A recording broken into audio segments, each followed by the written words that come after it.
नमस्कार। आज म कुरा गर्न गइरहेको छु स्वास्थ्य सुविधा अर्थात् हेल्थ सर्भिस पूर्णतया निशुल्क हुनुपर्ने अथवा स्वास्थ्य सेवाको जिम्मा राज्यले लिनुपर्ने आवश्यकता र औचित्य बढ्दै गइरहेको विषयमा। साथीहरू, सन् 2012 मा संक्रामक रोग विशेषज्ञहरू जो अमेरिकाका हुनुहुन्थ्यो एन्थोनी फौसी र डेभिड मोरेन्सले गरेको एक अध्ययन अनुसार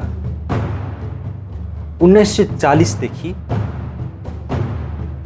2004 सम्म मात्रै 64 वर्षको अवधिमा 300 भन्दा बढी संक्रामक रोगहरूले विश्वलाई आक्रान्त पारिसकेको छ। मानव सभ्यतालाई नै प्रभावित गर्ने क्षमता राख्दछन् संक्रामक रोगहरूले। अहिले त्यस्तै एउटा महामारी कोरोना महामारीसँग हामी जुधिरहेका छौँ, विश्व नै जुधिरहेको छ। हाम्रो दुर्भाग्य भन्नुपर्छ, देशमा कोभिड-19 संक्रमण यस्तो अवस्थामा छ मानिसहरूले अस्पतालमा बेड पाइरहेका छैनन्। उनीहरू बेड नपाएर अस्पतालको बरन्डामा यहाँसम्म कि नयाँ पत्रिकाको यो समाचार हेर्नुहोस्, उनीहरू सबगृहको बाहिरपट्टि समेत बस्न बाध्य छ। सबगृह समेत मान्छेहरूलाई खुट्टा राख्ने ठाउँ छैन। बरन्डा अस्पतालको जहाँसुकै मान्छेहरू बस्न तयार छन्, तर त्यो ठाउँ पनि पाइरहेका छैनन्। अवस्था यस्तो छ। तर सरकार, राजनीति,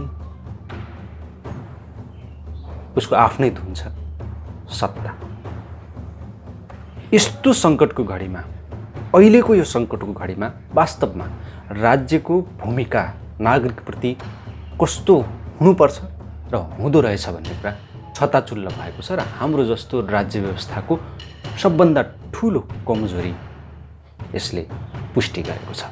एकजना बेलायती अनुसन्धाता फ्रेडरिक एङ्गेल्सले 1845 मा एउटा अनुसन्धान गरेर एउटा प्रतिवेदन लेखेका थिए। त्यसमा उनले लेखेका छन्, कङ्गालीकरण र अपमान दुईटै परिपूरक कुरा हो। कङ्गालीकरणले अपमान सिर्जना गर्छ र अपमानले कङ्गालीकरण पनि सिर्जना गर्छ। यो मात्र राज्यले एउटा समय कालखण्डमा गरेको अपमान मात्रै होइन, यसले दूरगामी असर पार्नेछ। अहिलेको अवस्था, एकातिर सरकारी अस्पतालमा बिरामीहरू राख्ने ठाउँ छैन, राख्ने ठाउँ नभए पनि त्यहाँका स्वास्थ्यकर्मीहरूले मेहनत गरेर उपचार गर्छौँ भनिरहेका छन्। तर त्यसमा दुई किसिमको स्वास्थ्य व्यवस्था छ। एउटा निजी पैसा हुनेहरूका लागि, अर्को सरकारी सामुदायिक पैसा नहुनेहरूका लागि। पैसा हुनेहरूका लागि खोलिएका अस्पतालहरू यतिखेर कोभिड-19 बिरामीहरूलाई भर्ना लिँदैनौँ भनिरहेका छन्। यस्तो गैरजिम्मेवारीपूर्ण स्वास्थ्य सेवा जस्तो अत्यावश्यक सेवामा पनि द्वैत चरित्र छ। एउटै सेवा दिने दुईटा फरक संस्थाले, एउटाले भ्याइ नभ्याइ गरेर उपचार गरिरहेको छ, अर्कोले भने कोरोनाका बिरामीहरूलाई ढोका बन्द गरेर बसेको छ। स्वास्थ्य सेवा जस्तो विषयलाई निजी अस्पतालहरूले, निजी स्वास्थ्य संस्थाहरूले व्यवसाय बनाइरहेका छन्। सरकार मुख दर्शक छ, जनता लाचार। साथीहरू, कोरोना महामारीले विनाश मात्रै सिर्जना गरेको छैन, सन्देश पनि सँगसँगै लिएर आएको छ। यो महामारीले, हरेक महामारी, हुन त हरेक सङ्कटको घडीमा त्यसले सन्देश ल्याएर पनि आउने पुरानै तथ्य हो।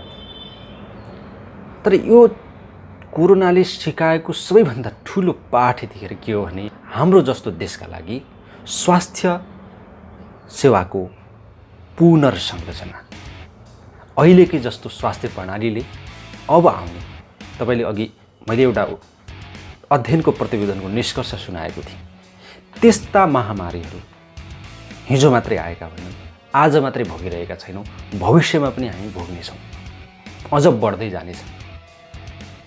कि त्यति बेला हाम्रो यस्तै खालको स्वास्थ्य संरचनाले भविष्य धान्छ? अब कुरा गरौँ के हाम्रो जस्तो देशमा स्वास्थ्य सेवाको पुनर्संरचना या पूर्ण सरकारीकरण सम्भव छ?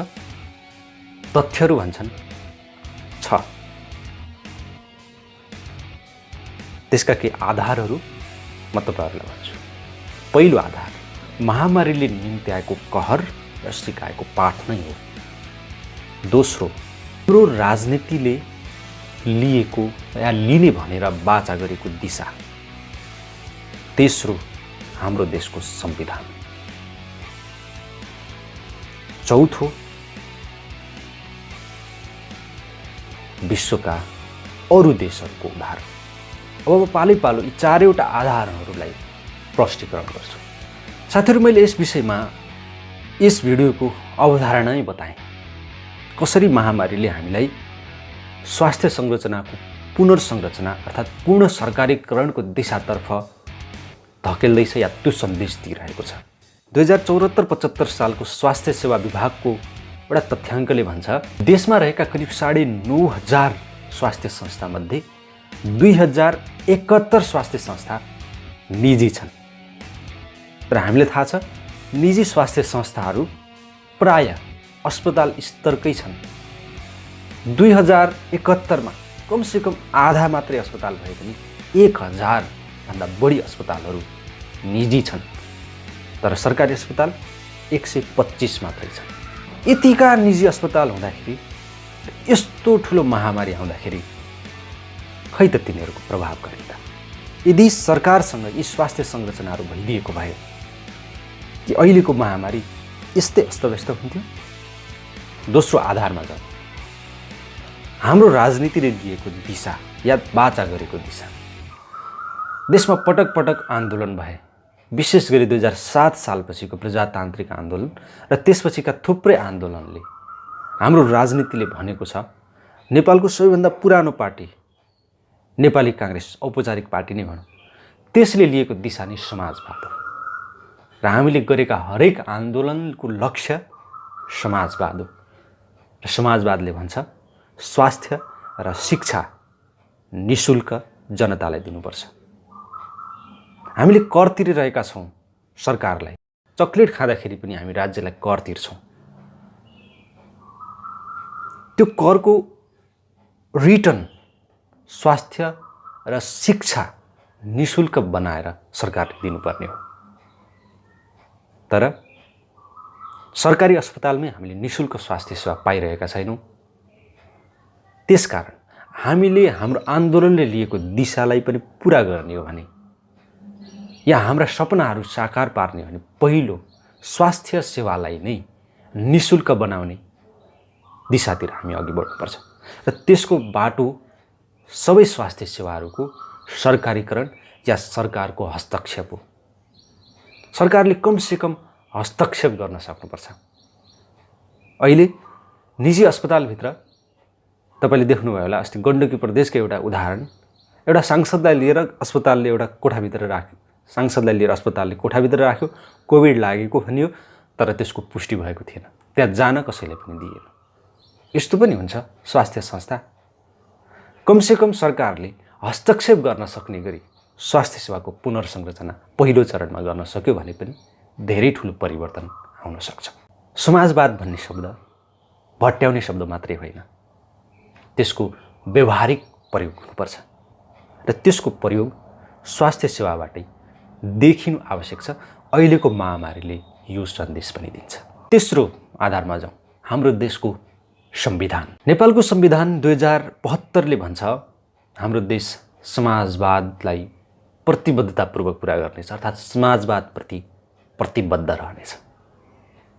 हाम्रो राजनीतिक आन्दोलनको लक्ष्य पनि त्यही हो र संविधानले पनि त्यही भन्छ। हामी समाजवादप्रति प्रतिबद्ध छौँ। संविधानकै मौलिक हक अन्तर्गतको धारा 35 मा भनिएको छ हरेक नागरिकलाई, प्रत्येक नागरिकलाई राज्यबाट आधारभूत रूपमा स्वास्थ्य सेवाहरू निशुल्क प्राप्त हुने हक रहनेछ र कसैलाई पनि स्वास्थ्य सेवाबाट वञ्चित गरिने छैन। सबैभन्दा पहिला त संविधानमा लेखिएको यो आधारभूत स्वास्थ्य सेवाहरू केलाई आधार मान्ने, केलाई आधारभूत मान्ने, स्वास्थ्यमा पनि कुन चिज आधार हो? सरकारको आफ्नै विश्लेषण हुनसक्छ र सरकार यसबाट बच्न सक्छ। त्यसकारण मलाई चाहिँ यो शब्दप्रति विमति छ। तैपनि संविधानले भनेकै यही कुरालाई पनि आधार मान्ने हो भने हरेक नागरिकले आधारभूत स्वास्थ्य सेवा निःशुल्क पाउनुपर्ने हो। तर अहिले कोरोना महामारी जस्तो बेलामा पनि आधारभूत स्वास्थ्य सेवा अक्सिजन समेत मान्छेले आफै किन्नुपर्छ, त्यो पनि नपाइएर मान्छेहरू तडपिरहेका छन्। संविधानकै धारा 35 को धारा 3 ले भन्छ हरेक नागरिकलाई स्वास्थ्य सेवामा समान पहुँच हुनेछ। तर तपाईलाई थाहा छ निजी स्वास्थ्य संस्थामा स्विट रुम, डिलक्स रुम छन्। ती कसका लागि तयार गरिएका हो? के त्यहाँ गरिब नागरिकको पहुँच छ? अवश्य पनि छैन। पैसा हुनेले प्राप्त गर्ने स्वास्थ्य सेवा एउटा छ, पैसा नहुनेले प्राप्त गर्ने स्वास्थ्य सेवा अर्को छ। संविधानको व्यवस्थाको बिल्कुल विपरीत छ यो अवस्था। त्यसकारण पनि हामीले सबै स्वास्थ्य संस्थालाई एउटै प्याराग्राफमा, एउटै क्यानभासमा राख्न सक्यौँ भने, एउटै आयतनमा राख्न सक्यौँ भने संविधानले भनेको यो हरेक नागरिकलाई स्वास्थ्य सेवामा समान पहुँच हुनेछ, यसको पनि प्रत्याभूति हुनेछ। 4 नम्बरको आधार छ अरू देशको उदाहरण।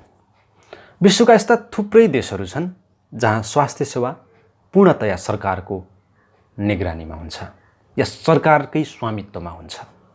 त्यसरी स्वास्थ्य सेवा स्वामित्वमा लिएका सरकारहरू, ती देशका सरकारहरू सक्षम छैनन् आर्थिक रूपले, तर पनि उनीहरूले नागरिकको स्वास्थ्य सेवालाई सरकारको जिम्मामा लिने व्यवस्था गरेका छन्। उदाहरणका लागि हाम्रै छिमेकी देश भुटानलाई हेरौँ। भुटानको अर्थव्यवस्था पनि हाम्रो भन्दा राम्रो छैन, तर भुटान सरकारले हरेक नागरिकको स्वास्थ्य सेवाको जिम्मा लिएको छ। अझ देशभन्दा बाहिर रिफर गर्नु परे पनि भुटानले आफ्नै जिम्मामा नागरिकलाई रिफर गर्छ। स्वास्थ्य सेवा सरकारको जिम्मामा रहेका, पूर्णतया सरकारको जिम्मामा रहेका राम्रो स्वास्थ्य प्रणाली रहेका देशहरूको विषयमा तपाईँ जान्न चाहनुहुन्छ भने कमेन्टमा लेख्नुहोला। त्यसको लागि अलग्गै भिडियो तयार गर्ने प्रयास गर्नेछु। स्वास्थ्य सेवाको पुनर्संरचनाको कुरा गर्दा या पूर्ण सरकारीकरणको कुरा गर्दा यसमा चुनौती छैनन् भन्ने होइन, अवश्य पनि चुनौती छन्। आउनुहोस् ती चुनौतीका विषयमा कुरा गरौँ। सबैभन्दा पहिलो कुरा त हाम्रो राजनीतिक इच्छा शक्ति चाहिन्छ। तर हाम्रो राजनीतिक इच्छा शक्ति मार्सी भातमै लल्याकले पर्छ। त्यसको उदाहरण तपाईले देखिसक्नु भएको छ, एउटा सङ्केत हो। त्यसकारण हाम्रो राजनीतिक इच्छा शक्ति यसका लागि तयार छैन भनेर बुझ्नुपर्छ। कतै न कतैबाट घुमिफिरी भए पनि हाम्रा राजनीतिक नेतृत्वको पकेट खर्च यस्तै स्वास्थ्य संस्थाबाट आउँछ। कतिपय स्वास्थ्य संस्थामा त अहिलेका राजनीतिक नेतृत्वमा रहेका नेताहरूकै लगानी छ। त्यसकारण यो ठुलो चुनौती हो। तर यो चुनौती जनताको चाहना र जनदबाव अघि भने सानो हो। र अर्को चुनौती भनेको यदि स्वास्थ्य संस्थालाई, सबै स्वास्थ्य संस्थालाई सरकारले जिम्मा लिने हो भने त्यसको आर्थिक भार कसले थेक्छ, कसरी थेक्छ? यो ठुलो प्रश्न हो। तर यसलाई राज्यको प्राथमिकताले निर्धारण गर्छ। राज्यले कुन चिजलाई प्राथमिकता दिने? तपाईँ अहिलेको सिचुएसनलाई हेर्नुहोस्, सबैभन्दा बढी प्राथमिकता के हुँदो रहेछ? व्यापार व्यवसाय ठप्प छन्, हवाईजहाज, गाडी, सब चिज ठप्प छ, मान्छे घरभित्र बस्न बाध्य छ। यदि स्वास्थ्य राम्रो भएन भने अरू कुनै पनि समाजका अङ्गहरू चल्न सक्दो रहेनछन्। विद्यालय समेत बन्द छ। स्वास्थ्य सेवा आफै अपाङ्ग बन्न पुगेको छ। त्यसकारण राज्यले यसलाई प्राथमिकतामा राख्ने हो भने यो ठुलो कुरो होइन।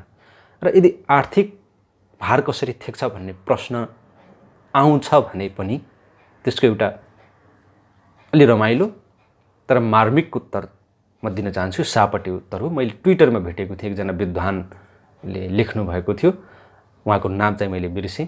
उहाँले भन्नुभएको थियो, यदि सरकारले नागरिकको स्वास्थ्य सेवा निःशुल्क, नागरिकलाई स्वास्थ्य सेवा निःशुल्क प्रदान गर्छ भन्दा सरकारलाई पैसा कहाँबाट आउँछ भनेर भन्नुहुन्छ भने जहाँबाट नेताहरूले अर्को पुस्तासम्मलाई भ्रष्टाचार गर्न पाउँछन्।